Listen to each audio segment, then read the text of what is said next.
Hello, everyone, and welcome to another episode of the Wise Decision Maker Show, where we help you make the wisest and most profitable decisions. My name is Dr. Gleb Tsipursky. I'm the CEO of Disaster Avoidance Experts, the future work consultancy that sponsors the Wise Decision Maker Show. And I'm here with Erin McDannald, the CEO of Environments, which focuses on addressing lightning, but she'll tell us the details. But before getting into the details of what she does, she has a really interesting story to tell us about transitioning to remote work and the metaverse. So the first question I want to ask you, Erin, is what made you decide to deploy the metaverse as a technique to address remote work challenges in your company?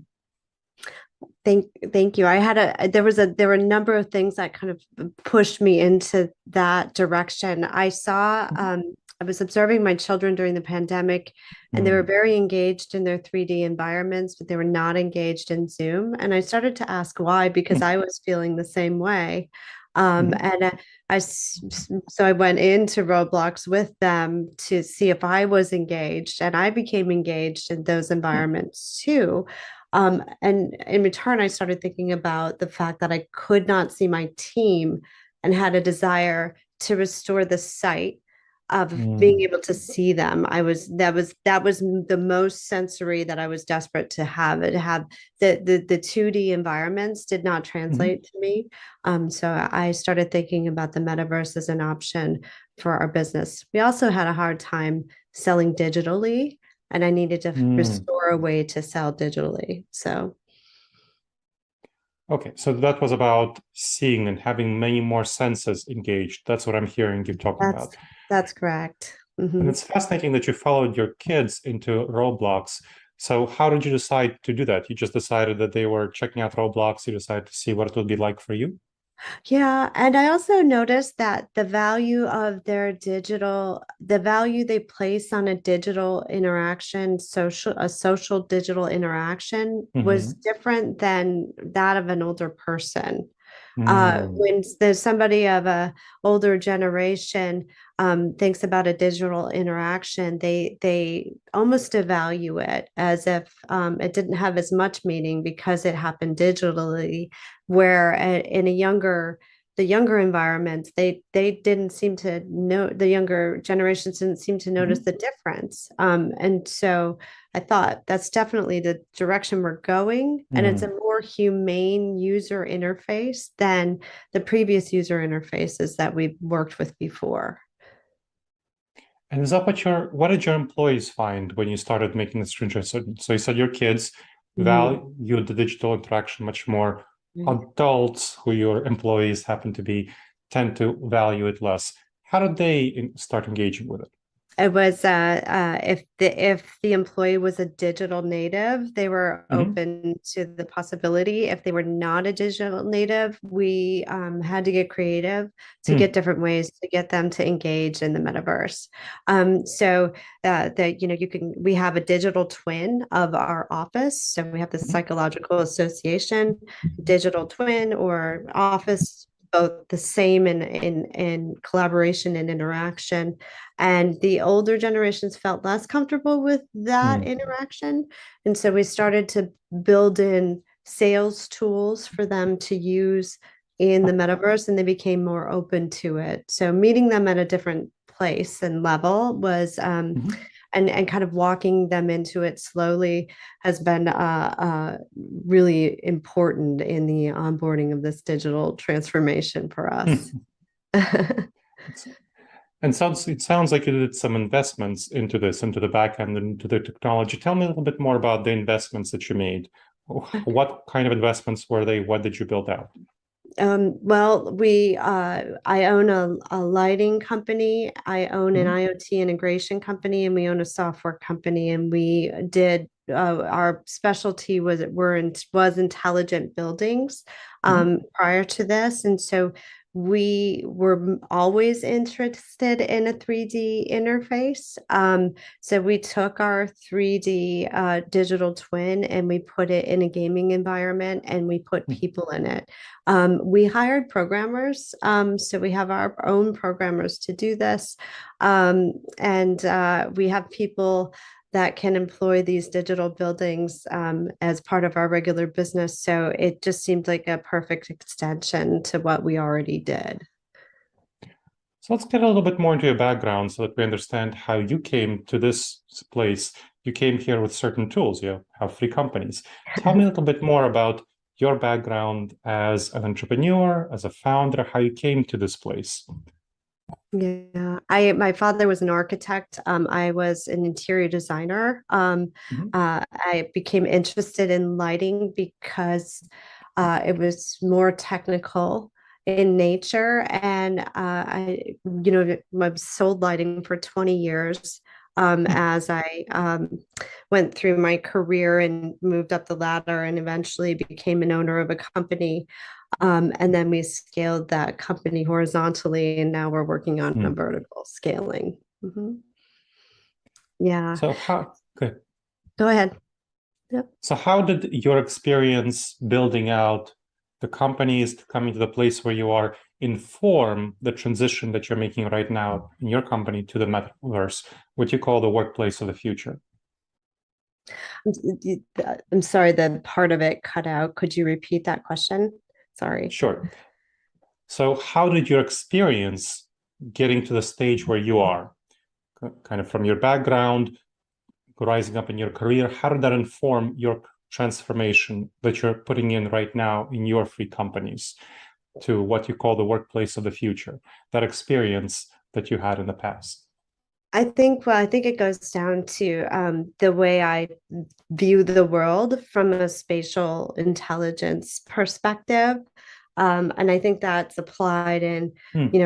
running businesses, but I think it can also be applied in how we communicate and how we interface with our digital environments. So I think I'm always thinking spatially, and I think that's the Hmm. one common denominator that obviously I'm very motivated and feel like Mhm. we have as a company some skills to offer the world to be able to put these things together. And Mhm. we were kind of watching the market to see if anyone was going to do it. We thought, well, we know how to do it. We know how to work Mhm. in these 3D interfaces. We do it for building controls all the time. It's Hmm. just a matter of putting people in. Hmm. Um, so that's what we set out to do. Yeah. And what kind of ROI, the return on investment, are you discovering now that you're building out and getting your team to collaborate in the metaverse context? We're able to capture the return on investment in a number of different ways, and I find Mhm. it to be very similar in the way that real estate captures their investment. The first Hmm. one is through our building controls, we're able to make more spatially um, data-driven decisions. Mhm. For instance, to give you an example, we were looking at the usage of our space in the back where we hold all our samples. And I noticed that there were several rows that hadn't been visited in a year, and we found that through our building controls, through Hmm. our 3D interface. And I realized that those samples hadn't been brought out, therefore, we're not really selling those particular lines of lighting. So we're making better decisions and Hmm. actionable insights through that. We think that it increases the value of our business because we're Mhm. attracting, more partners to come and work and more clients to work with us.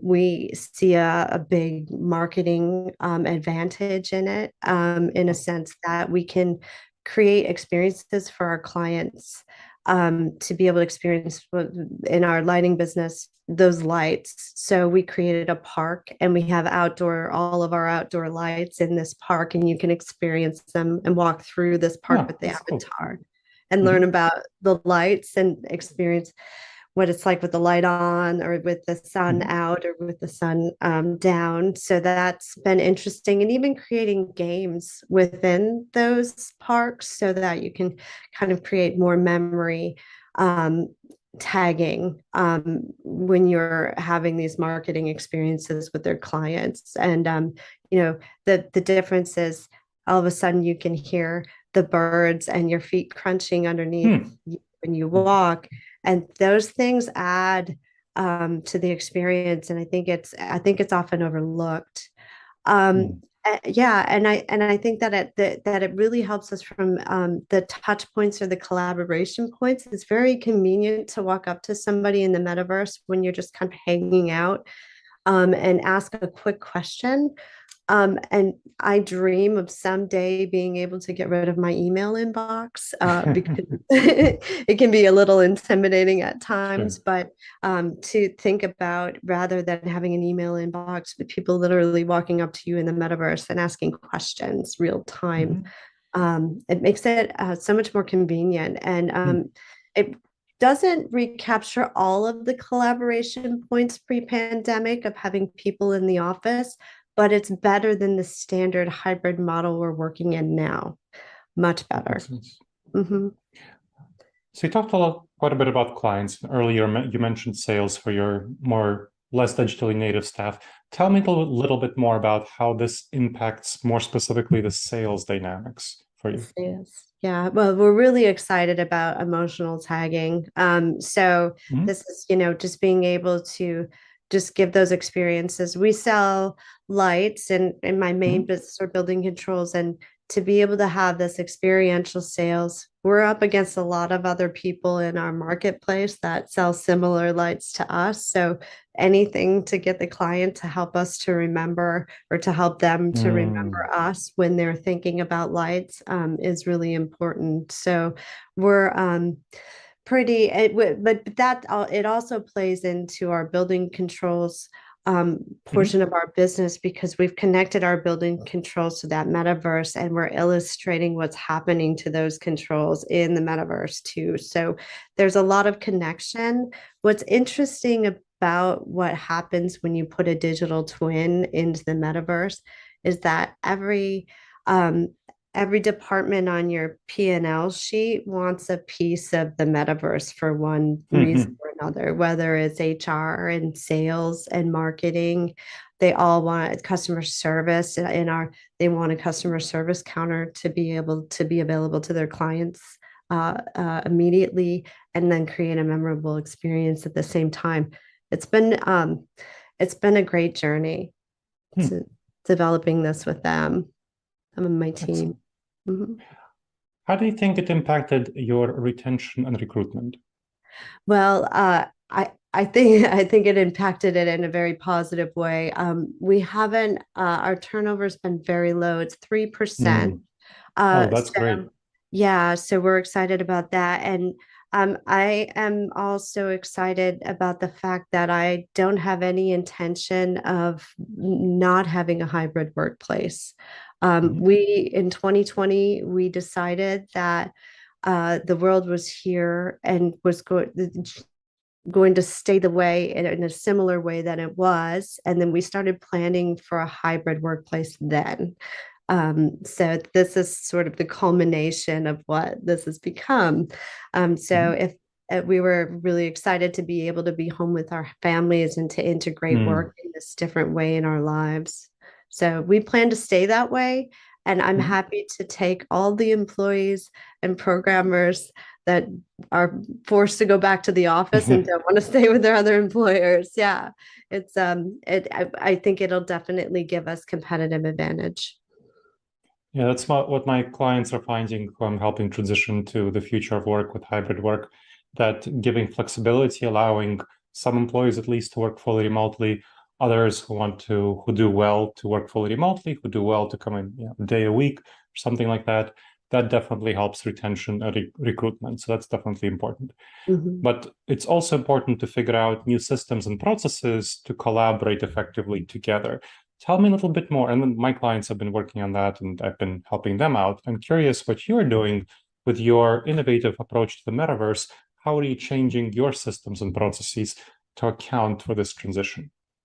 Well, we're trying to create more rituals in our Mm. weeks. So I think ritual is a big part of a success in a remote hybrid workplace. So Mhm. coffee catch ups in the metaverse.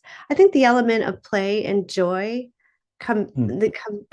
it's a really important part of this. And it was actually a surprise to me how much play and joy were part of the metaverse workplace. So we're now incorporating HR function into it in a sense that we can celebrate employees through the metaverse Hmm. and acknowledge the fact that they've had a certain number of years with the company. Um, Let people know, especially the newer people, that there are mentors available to them. Oh. And then we have set collaboration hours. And I don't imagine that to be a policy forever. But as we're all getting used to this new platform Mhm. and getting more comfortable with the new policies and procedures, we need to have set hours. So we have set collaboration hours between interdepartmentally within our company um, throughout the week.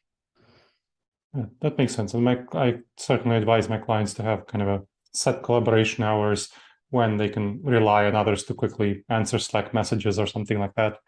So, talking about Slack messages, to what extent are you using other collaboration platforms besides the metaverse? And how are they integrating Well, if I you are think using? sure. We've integrated Teams, Microsoft Mhm. Teams into our metaverse.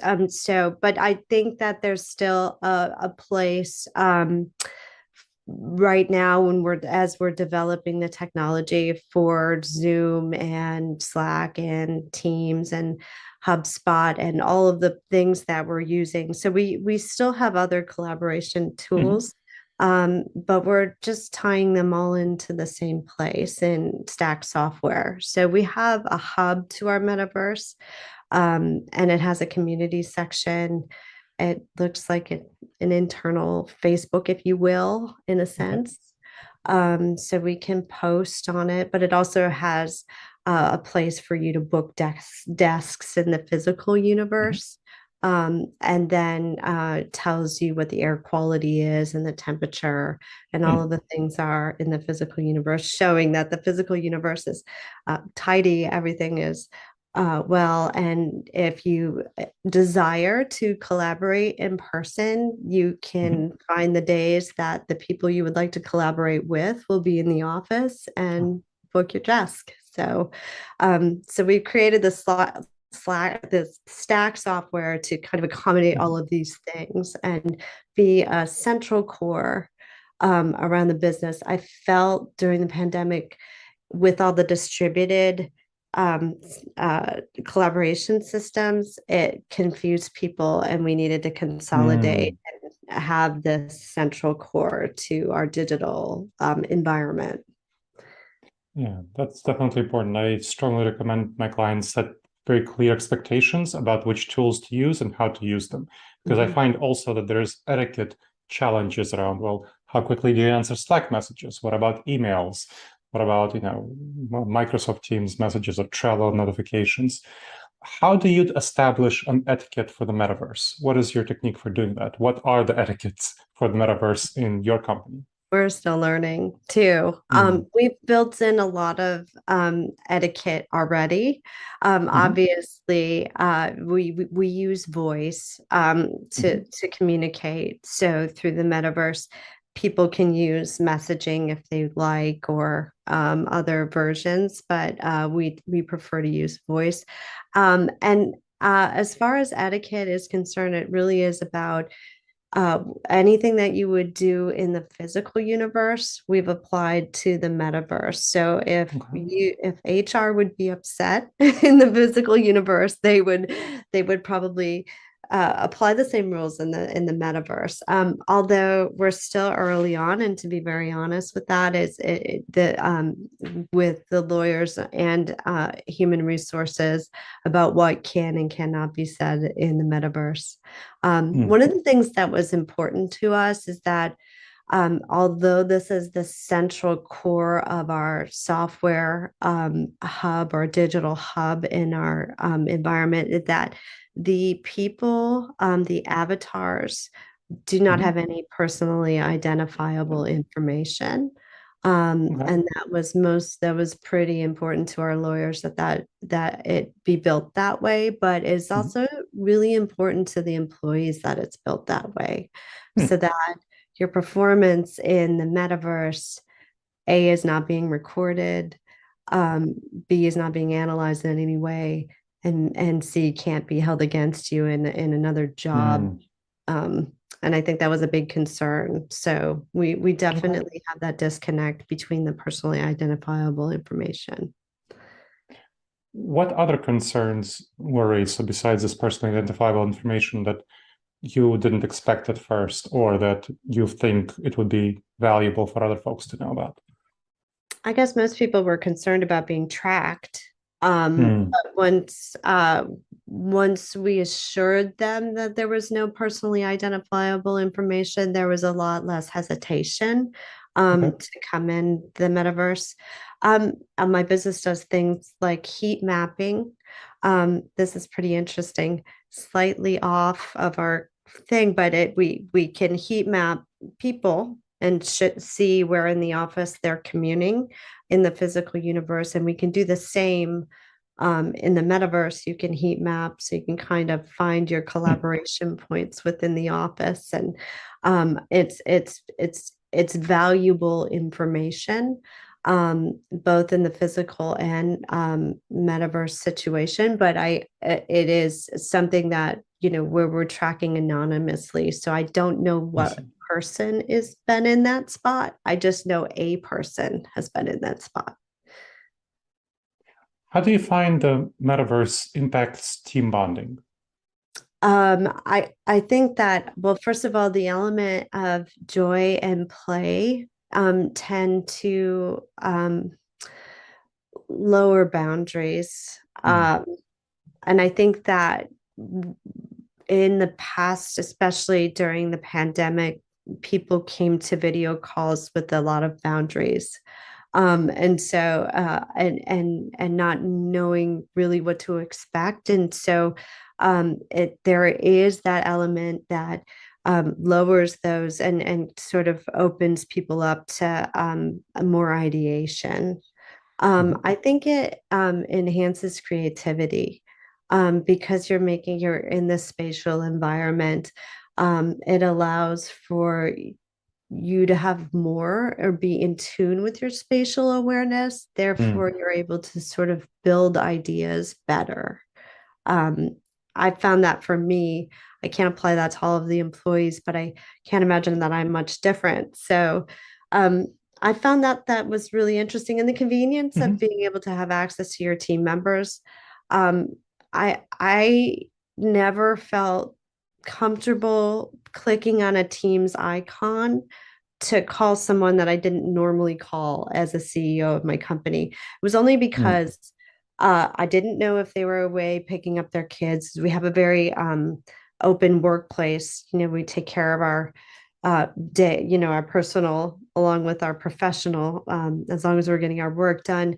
And so we have this open environment, and I couldn't tell if people were available or not. Sometimes the green light's on, sometimes the red light's on, but I can't see behind the button. Um, Sure. Having people physically, we're not physically, but virtually, you can virtually see them, a person, it Mhm. makes them much more accessible. Mm. Yeah, I can imagine that. Mhm. Now, more broadly, how do you think this metaverse experimental transformation will impact your company's brand and how people see you? I think they'll see us as more technologically advanced and Mm. innovative in a sense because we're the first lighting and building controls company to go into the metaverse. So I think that definitely gives us advantage. It shows that we're invested in our company. So I think Mm. just I, from the perspective of the people that are hiring us, they see that we're, curious intellectuals that are trying to make a difference in the world. This this thing was mostly inspired by my daughter who has an autoimmune disease and is Mm. can't reach the outside world because she has to be home due to her Mm. physical condition. So, and it's really interesting. Her doctor who is he was a neurogastroenterologist, said that the children that he deals with, very much like her with dysautonomia, have really high IQs. Hmm.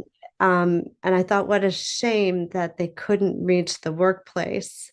Because what an advantage to have people like this in our workplaces, this diversity, this different thought, this different Mhm. way of thinking. And so um, I was inspired to create this from that story. So That's a very powerful story. Thank you for sharing that. thank you. Are there any other last questions you wish to share? Anything I haven't asked you that you think our listeners would like to know? No, I just think that, well, I think that having a psychological association with your workplace in a digital environment can be very advantageous to your business. Hmm. And it creates mission-driven employees and reminds them of the mission every day when they walk in those virtual doors. So it's not the utopia that is described in the movies. It's a fabulous 3D user interface that we should be looking at to replace our 2D interfaces. Excellent. Thank you, Erin. And can you tell us a little bit more about where folks can learn more about you online, any sites that you wish to give, any recommendations? Great. Our website is www.environments.tech. The name of our app is Elevated Environments, and please give us a call. And my name is Erin McDannald, and if you have any questions, feel free to reach out. Thank you. Thank you. Thank you very much, Erin. And thank you to the listeners and viewers of this show. Again, this is the Wise Decision Maker Show. My name is Dr. Gleb Tsipursky, the CEO of Disaster Avoidance Experts, which is a future work consultancy that sponsors the show. Please leave a review on Apple iTunes or wherever else you discovered the show. Leave a comment on YouTube and make sure to subscribe to the show. That'll help other folks discover the show and help you make sure that you keep in touch with all the latest episodes. And I look forward to seeing you on the next episode of the Wise Decision Maker Show. In the meantime, the wisest, most profitable decisions to you, my friends.